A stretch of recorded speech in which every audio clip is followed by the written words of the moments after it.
ಚಿತ್ರದುರ್ಗದ ರೇಣುಕಾಸ್ವಾಮಿ ಎಂಬ ವ್ಯಕ್ತಿ ನಟ ದರ್ಶನ್ ಗೆಳತಿ ಪವಿತ್ರ ಗೌಡಗೆ ಕೆಟ್ಟ ಮೆಸೇಜ್ ಮಾಡಿದ ಅಂತ ಆತನನ್ನ ಕರೆಸಿ ಬೆಂಗಳೂರಿನಲ್ಲಿ ದರ್ಶನ್ ಗ್ಯಾಂಗ್ ಕೈಗೆ ಸಿಕ್ಕಿ ಕೊಲೆಯಾಗಿ 6 ತಿಂಗಳು ಕಳೆದೇ ಹೋಯಿತು.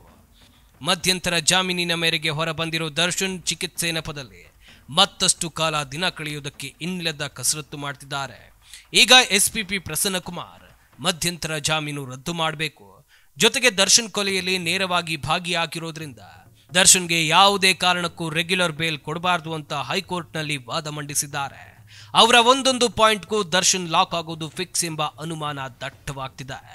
ಕಳೆದ ವಾರ ದರ್ಶನ್ ಪರ ವಕೀಲರಾಗಿರುವಂತಹ ಸಿ.ವಿ. ನಾಗೇಶ್ ವಾದಕ್ಕೆ ಕೌಂಟರ್ ಕೊಟ್ಟ ಎಸ್ಪಿಪಿ ಪ್ರಸನ್ನಕುಮಾರ್ ಪೊಲೀಸರ ಮೇಲೆ ದರ್ಶನ್ ಪರ ವಕೀಲರು ಮಾಡಿದ ವಾದಕ್ಕೆಲ್ಲ ಕೌಂಟರ್ ಮೇಲೆ ಕೌಂಟರ್ ಕೊಟ್ಟಿದ್ರು.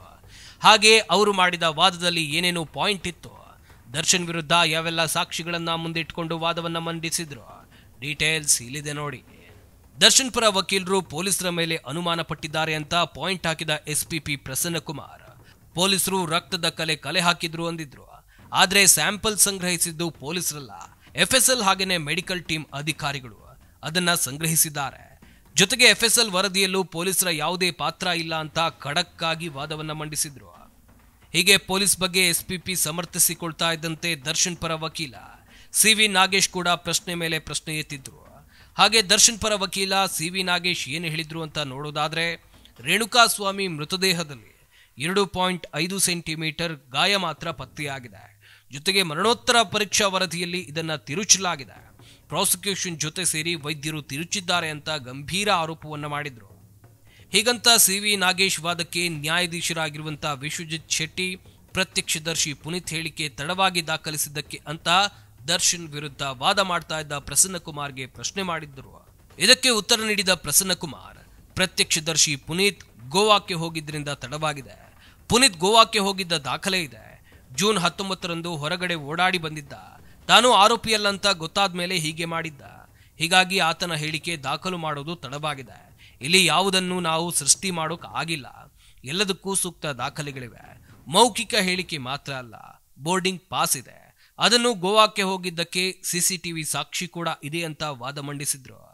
ಇನ್ನು ಎಸ್ಪಿಪಿ ಪ್ರಸನ್ನಕುಮಾರ್ ವಾದಕ್ಕೆ ಆಕ್ಷೇಪ ವ್ಯಕ್ತಪಡಿಸಿದ ದರ್ಶನ್ ಪರ ವಕೀಲ ಸಿ.ವಿ. ನಾಗೇಶ್ ಒಂದಿಷ್ಟು ಮರುಪ್ರಶ್ನೆ ಹಾಕಿದ್ರು. 91ನೇ ಸಾಕ್ಷಿ ಪುನೀತ್ ಬೆಂಗಳೂರಿನಲ್ಲೇ ಇದ್ದ. ಅದು ಕೂಡ ಕೊಲೆಯಾದ ಮಾರನೇ ದಿನದಿಂದಲೂ ಕೂಡ ಆತನ ಹೇಳಿಕೆಯನ್ನ ದಾಖಲಿಸಿಯೇ ಇಲ್ಲ. 4 ತಿಂಗಳ ನಂತರ ಹೆಚ್ಚುವರಿ ಹೇಳಿಕೆ ದಾಖಲಿಸಿದ್ದಾರೆ. ಪೊಲೀಸರ ಈ ನಡೆ ಅನುಮಾನ ಮೂಡಿಸುತ್ತೆ ಅಂತ ಸಾಕ್ಷಿಯಲ್ಲಿರುವ ಲೋಪವನ್ನ ಎತ್ತಿ ಹಿಡಿದು ಪ್ರತಿವಾದವನ್ನ ಮಂಡಿಸಿದ್ರು. ಇದು ಮುಗಿತಾ ಇದ್ದಂತೆ ಪ್ರಸನ್ನಕುಮಾರ್ ದರ್ಶನ್ ಹಾಗೇನೆ ಪವಿತ್ರ ವಿಷಯವನ್ನ ಪ್ರಸ್ತಾಪಿಸ್ತಾ ಹೋದ್ರು. ದರ್ಶನ್ ಗ್ಯಾಂಗ್ ರೇಣುಕಾಸ್ವಾಮಿಯನ್ನ ಪಟ್ಟಣಗೆರೆ ಶೆಡ್ಗೆ ಕರೆತಂದ ಬಳಿಕ ದರ್ಶನ್ ಹಾಗೇನೆ ಪವಿತ್ರ ಗೌಡ ಅಲ್ಲಿಗೆ ಬಂದಿದ್ದಾರೆ. ರೇಣುಕಾಸ್ವಾಮಿ ಮುಂದೆ ಬಂದ ದರ್ಶನ್, ಇವಳೇ ನನ್ನ ಹೆಂಡತಿ ಅಂತ ಹೇಳಿದ್ದಾರೆ. ಪವಿತ್ರ ಗೌಡರನ್ನ ತೋರಿಸಿ ಹೇಳಿದ್ದಕ್ಕೆ ಸಾಕ್ಷಿಗಳಿವೆ. ಇದಾದ್ಮೇಲೆ ಪವಿತ್ರ ಗೌಡ ಸಹ ಚಪ್ಪಲಿಯಲ್ಲಿ ಹಲ್ಲೆ ಮಾಡಿದ್ದಾರೆ. ನಂತರ ದರ್ಶನ್ ಸ್ವಾಮಿ ಎದೆ ಮೇಲೆ ತುಳಿದಿದ್ದಾರೆ.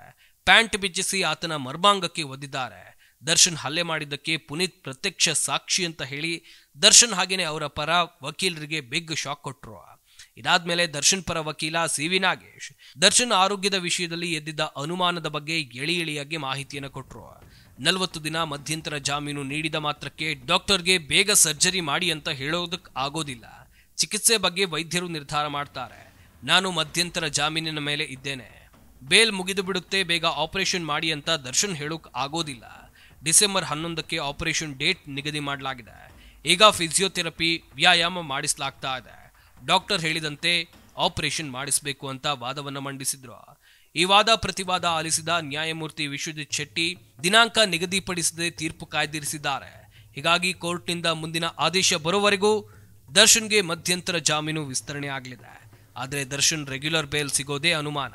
ಯಾಕಂದ್ರೆ ಪ್ರತ್ಯಕ್ಷದರ್ಶಿ ಪುನೀತ್ ಹೇಳಿರುವ ಸಾಕ್ಷಿ ದರ್ಶನ್ಗೆ ಕಂಟಕವಾಗೋ ಸಾಧ್ಯತೆ ಹೆಚ್ಚಾಗಿದೆ.